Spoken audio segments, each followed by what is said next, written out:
Le 4 novembre 1982, Amadou Ahidjo démissionnait. Revenant de Paris, il avait estimé qu'il n'était plus capable d'exercer pleinement ses fonctions et qu'il devait s'occuper de lui-même, de sa santé, et que l'État du Cameroun avait droit à être géré entièrement de façon permanente. Mais sauf que il avait fait un choix.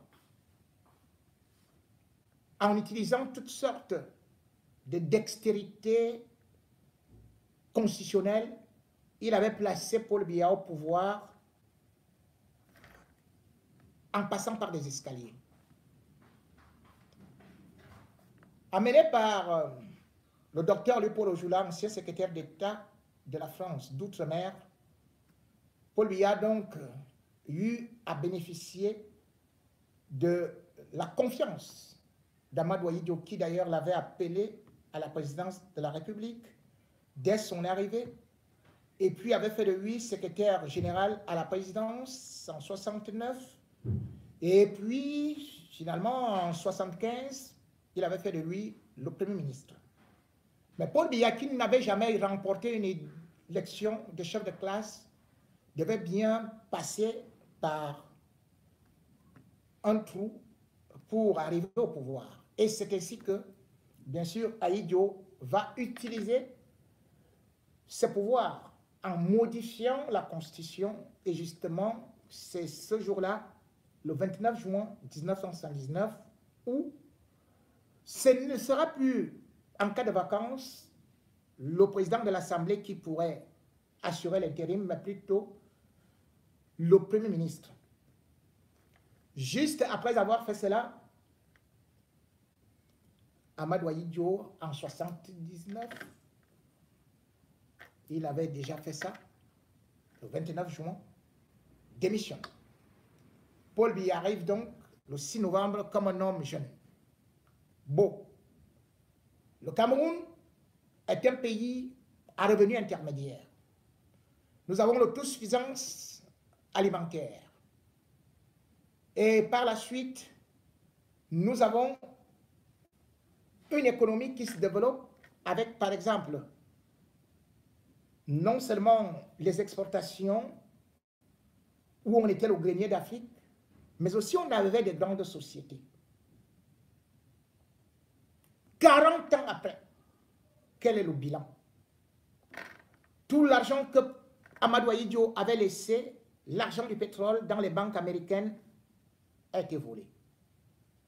Et puis, il y avait aussi le domaine agricole que Amadou Ahidjo avait laissé florissant. Tout est tombé.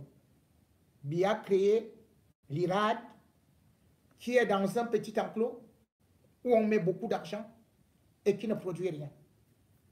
La Sodeblé, Biya l'a rasé. Ou plutôt c'est devenu encore un tout petit trou où on a détourné toutes les sommes d'argent. Le Fogapé est mort. Le Fonader est mort.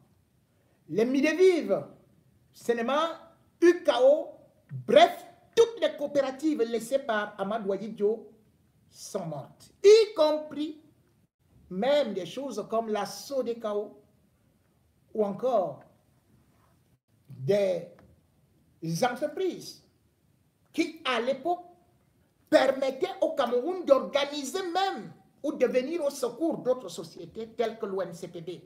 C'est d'ailleurs grâce à l'argent de l'ONCPB qu'on a pu organiser la Coupe d'Afrique des Nations.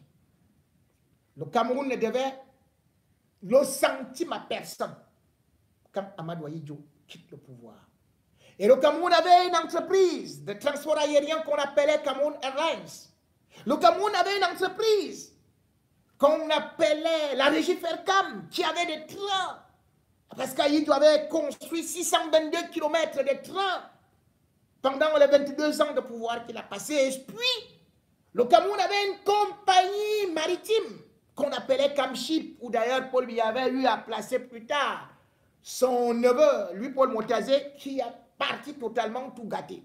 Le Cameroun avait des logements sociaux à travers la mailletture, la SIC, sans pour autant oublier que le Cameroun organisait ce comice agropastoral qui lui permettait de pouvoir, une fois de plus encore, ne jamais importer parce que le Cameroun, le Camerounais mangeait à sa faim.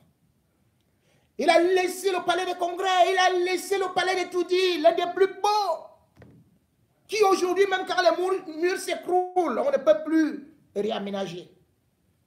Il a laissé cette route qu'on appelle l'axe lourd, qui n'a jamais été terminée puisque Paul Biya a réussi l'exploit à prendre des dettes partout pour finalement construire 60 km de route, la route la plus chère du monde. Et le Cameroun se retrouve aujourd'hui sans la SNEC d'Amadou Ahidjo, sans la Sonel qui a été donnée à une société morte en Amérique. Mais on nous disait que ce sont les Américains qui sont venus chercher ça. Paul Biya a pris notre régie Fercam pour donner à Bolloré. Aujourd'hui, nous n'avons ni eau, ni lumière. La seule chose que Paul Biya est venu nous mettre, c'est dans des dettes. Aujourd'hui, le Cameroun est hyper endetté à plus de 11, 12, 14 milliards. Qu'est-ce qu'on a fait au bon Dieu pour mériter ça? Et la seule chose que Paul Biya avait eu à promettre, c'est qu'il jurait sur la tête d'Amadou Ahidjo. Et c'était un 20 juin 1987, je cite, le Cameroun n'ira jamais au FMI, je le jure.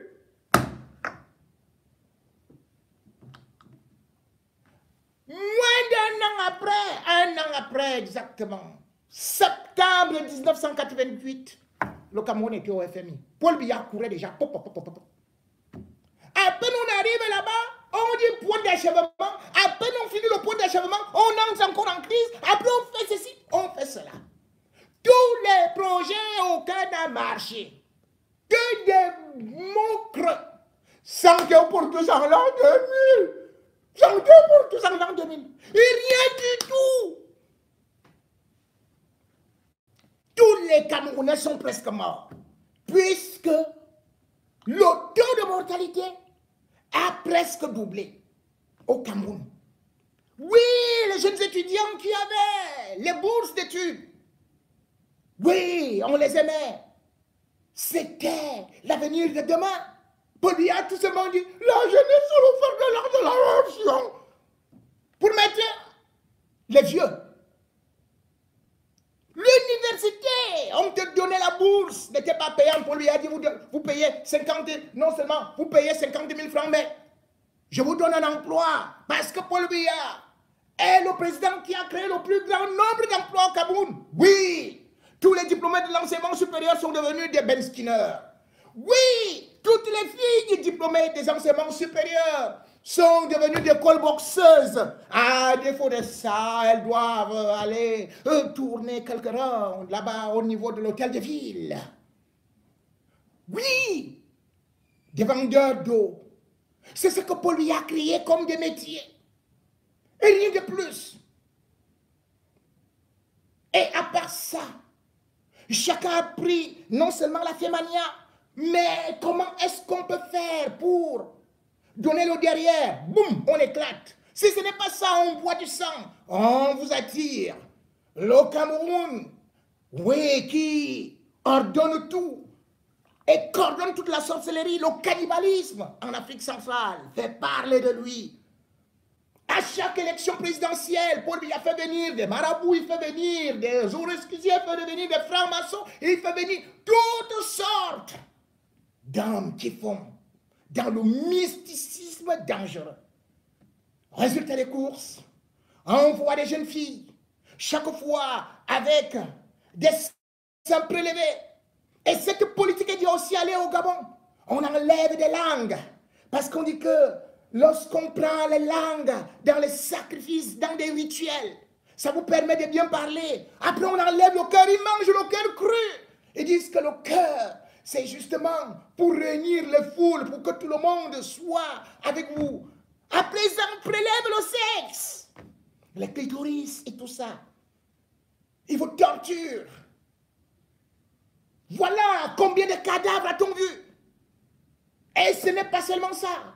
Le Cameroun de Paul Biya bat le record mondial de l'assassinat des sœurs religieuses, des évêques. Oui, le Cameroun a l'exploit, le seul pays au monde où 4 évêques ont été assassinés sans qu'on ne trouve un seul coupable. Le Cameroun est le seul pays où on vous dit qu'un évêque est tombé dans l'eau et il est revenu comme ça, avec un ventre plat. Et on a mangé son cerveau comme on a mangé.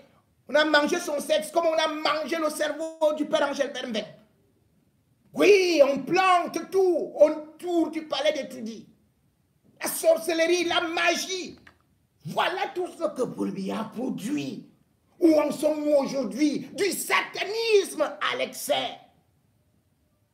Et puis, autre chose, c'est qu'après avoir fait tout ça, tout tombe, tout s'écroule.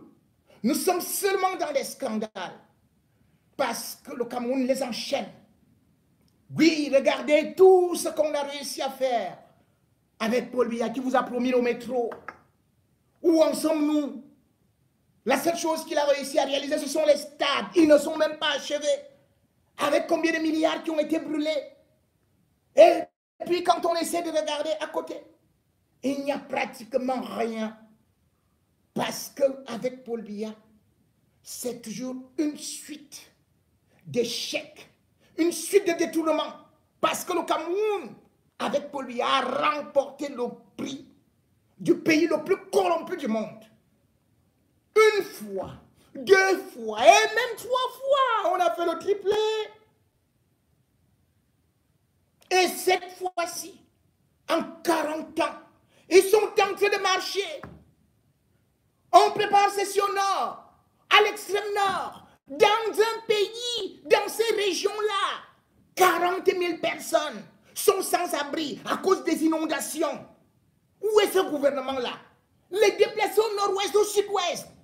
Ce gars qui a créé un parti rien que sur des flammes, même pas qu'il a créé un parti, il a volé le parti d'Ahidjo, a fait brûler le Cameroun. Le Cameroun a éclaté. Le Cameroun n'est plus rien. Et puis, comme je le disais, chaque année, il y a toujours un gros scandale. Comme maintenant, le scandale de Grindcore.